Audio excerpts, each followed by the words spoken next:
Artificial ടർഫിലെ പരിപാടികളൊക്കെ അവസാനിപ്പിച്ച് സ്വന്തം മണ്ണിൽ നട്ടു വളർത്തിയ പച്ചപ്പിൽ പ്രതലത്തിൽ കേരള ബ്ലാസ്റ്റേഴ്സ് പ്രീ സീസൺ പരിപാടികൾ ആരംഭിച്ചു. ഒരിക്കലും പ്രതീക്ഷിക്കാത്ത കുറേയധികം വിദേശ താരങ്ങൾ വരുന്നു. ഇനിയും വിദേശ താരങ്ങൾ ബ്ലാസ്റ്റേഴ്സിലേക്ക് വരുന്നുണ്ട്. Kerala Blasters Reliance foundation development ലീഗിന്റെ തൊട്ടടുത്ത ഘട്ടത്തിലേക്ക് യോഗ്യത നേടി. മൊത്തത്തിൽ സന്തോഷ വാർത്തകളെന്ന് നമ്മൾ വിശ്വസിക്കുമ്പോൾ പോലും സമീപകാലത്ത് കേരള ബ്ലാസ്റ്റേഴ്സ് നേരിട്ട ഏറ്റവും വലിയ ദുരന്തത്തിലേക്ക് കൂടി കണ്ണോടിക്കാൻ കഴിയില്ല. അതുപോലെ സ്റ്റേഡിയത്തിന്റെ അവസ്ഥയെക്കുറിച്ച് തൽക്കാലം പറയുന്നില്ല. കേരള ബ്ലാസ്റ്റേഴ്സിന് രണ്ട് പ്രോജക്ടീസിനെ കേരള ബ്ലാസ്റ്റേഴ്സ് ഒഴിവാക്കിയത് കേരള ബ്ലാസ്റ്റേഴ്സിന്റെ ആരാധകർക്ക് കനത്ത നിരാശ സമ്മാനിക്കേണ്ടതാണ്. പക്ഷെ കുറച്ച് സൈനികങ്ങൾ കൊണ്ട് ആ ഒരു നിരാശയെ മാനേജ് ചെയ്യാൻ നമ്മുടെ PR ടീമിന് കഴിഞ്ഞിട്ടുണ്ട്, മാനേജ്മെന്റിന് കഴിഞ്ഞിട്ടുണ്ട് എന്നുള്ളത് എടുത്തു പറയേണ്ടതാണ്. കേരള ബ്ലാസ്റ്റേഴ്സ് വളർത്തിയെടുത്ത കേരള ബ്ലാസ്റ്റേഴ്സിന്റെ ഹോം ഗ്രൗണ്ട് പ്ലേയേഴ്സ് എന്ന് നിസ്സംശയം വിളിക്കാൻ കഴിയുന്ന അസറും ഐമനും ലക്ഷദ്വീപ് സ്വദേശികളായ താരം കേരള ബ്ലാസ്റ്റേഴ്സിന്റെ ഫ്യൂച്ചർ അസറ്റുകളായിരിക്കും എന്ന കാര്യത്തിൽ യാതൊരു സംശയവും ആർക്കും ഇല്ലായിരുന്നു. ഒട്ടും പ്രതീക്ഷിക്കാതെ ആയിരുന്നു അവർ ഡൽഹി സ്പോർട്ടിംഗ് ക്ലബ്ബിലേക്ക് പോയത്. ഇന്നലെ രാത്രി ഡൽഹി സ്പോർട്ടിംഗ് ക്ലബ്ബ് ഈ രണ്ട് താരങ്ങളുടെയും സൈനിങ് ഔദ്യോഗികമായിട്ട് അനൗൺസ് ചെയ്യുന്ന കാഴ്ച നമ്മൾ കണ്ടു. അപ്പം അസറിന്റെ കാര്യം പറയാനാണെങ്കിൽ ഡിഫൻസീവ് മിഡ്ഫീൽഡർ പൊസിഷനിൽ കേരള ബ്ലാസ്റ്റേഴ്സ് വളർത്തിക്കൊണ്ടുവന്നിരുന്ന താരങ്ങളിൽ ഏറ്റവും മികച്ചവൻ അസറായിരുന്നു.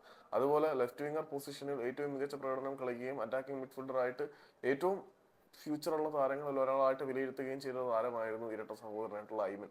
ഈ രണ്ട് ഇരട്ട സഹോദരന്മാരെ കേരള ബ്ലാസ്റ്റേഴ്സ് ഡൽഹി സ്പോർട്ടിംഗ് ക്ലബ്ബിലേക്ക് വിട്ടത് എന്തിന്റെ അടിസ്ഥാനത്തിലാണ് എന്ന് ചോദിച്ചു കഴിഞ്ഞാൽ കേരള ബ്ലാസ്റ്റേഴ്സിലെ ഏറ്റവും മികച്ച രണ്ട് അസറ്റുകളാണ് പോയത്.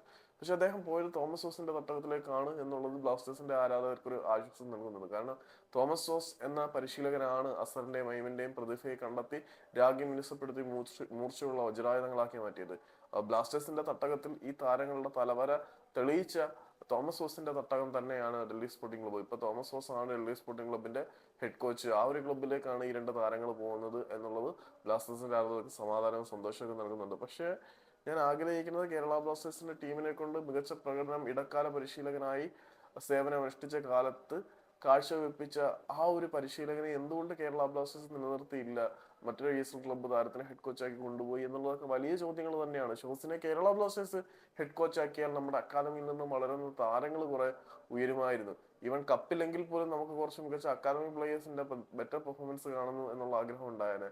വളർത്തിയെടുത്ത വഴിയിൽ കൂടി അവരെ മികച്ചവരാക്കാൻ, കൂടുതൽ മികവാർന്നവരാക്കാൻ തോമസ് ജോസിന് പറ്റുമായിരുന്നു. ആ ഒരു ഉദ്ദേശത്തിൽ തന്നെ അസർ മൈമനും ഹൈദരാബാദിൽ കുറച്ച് മെച്ചപ്പെടും എന്ന് നമുക്ക് പ്രതീക്ഷിക്കാം.